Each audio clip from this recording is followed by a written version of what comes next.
Guys, நான் உங்க பாசித். இனி ஒரு புது வீடியோ பார்க்கலாமா? உங்களுக்கே டஃப் கொடுக்குறாரு பார் தாத்தா. அவரை தோக்கடிச்சிட்டோம். அதே சந்தோஷத்துல ஜாலியா குதிச்சுட்டு நேரா மண்டபத்துக்கு வந்துட்டோம். என்னடா மண்டபத்துக்கு வந்துட்டேன்னு சொல்றேன்னா, இன்னைக்கு கேட்டரிங் சர்வீஸ் தான் பார்க்க போறோம். நம்ம ஐயாவுக்கு ஒரு உனக்கத்தை பத்துட்டு உள்ள போனா வாட்டர் ஃபால்ஸ், அதுல குளிக்கலாம்னு பார்த்தா குளிக்க கூடாதுன்னு சொல்லிட்டாங்க. சரி, அப்படியே மண்டபத்தை ஒரு சுத்தி சுத்தி பார்க்கலாம்னு போனா வெளியே சரியான டெக்கரேஷன் பண்ணி வச்சிருக்காங்க. ஒயிட் கையோடைய கல்யாணம் போல.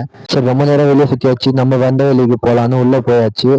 உள்ள போன உடனே வாட்டர் கேன் எல்லாம் தூக்கி வெளியே வைங்களான்னு சொல்லிட்டு வெளியே வச்சுட்டு காயில அதோட கத்துல இருந்து பிரிச்சு தனித்தனியா பிரிச்சு வச்சுட்டோம். அப்புறமா சாப்பாட்டு அண்டாவை உள்ள கொண்டு வந்து உள்ள வச்சுட்டு அதெல்லாம் பக்கெட்ல தனித்தனியா எடுத்து வச்சு நமக்கு சர்வீஸ் பண்றதுக்கு தேவையான அதெல்லாம் தனித்தனியா பிரிச்சு வச்சுட்டோம்.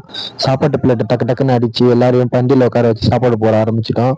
அப்படியே நானும் ஒரு சுத்திட்டு வெளியே இருந்து வந்து பார்த்தா சாப்பாடும் முடிய போற நிலைமையில வந்தாச்சு. பந்தி முடியும் போது என்னை கூப்பிட்டு ஒன்று பசிக்கிறான்னு கேட்டாங்க. பசிக்குதுன்னு சொன்ன உடனே சீக்கிரட் கூட சொல்றா அந்த இடத்துக்கு போயின்னு சொன்ன உடனே நான் சீக்கிரட் கூட சொன்ன உடனே உள்ள விட்டாங்க. உள்ள போய் பார்த்தா நம்ம பசங்க தனியா சாப்பாடு எடுத்து வச்சு சாப்பிட்டுட்டு இருக்காங்க. எல்லாரும் அவங்களுக்கு தேவையான அளவு சாப்பாடு போட்டு எனக்கும் போட்டு விட்டாங்க. அதுக்கப்புறம் அங்க இருந்து சிக்கன் 65 பிளேட்டு தனியா வந்து நம்மளுக்கு கொடுத்தாங்க. தேவையான அளவு சிக்கன் 65 எடுத்து என் பிளேட்ல தனியா வச்சுக்கிட்டு நானும் சாப்பிட ஆரம்பிச்சிட்டேன்.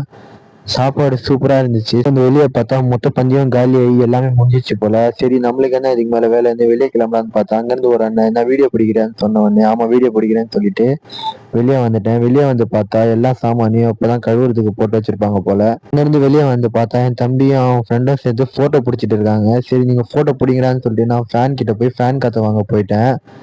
அங்கிருந்து நேரா கிளம்பி நாங்களும் வீட்டுக்கு கிளம்பியாச்சு.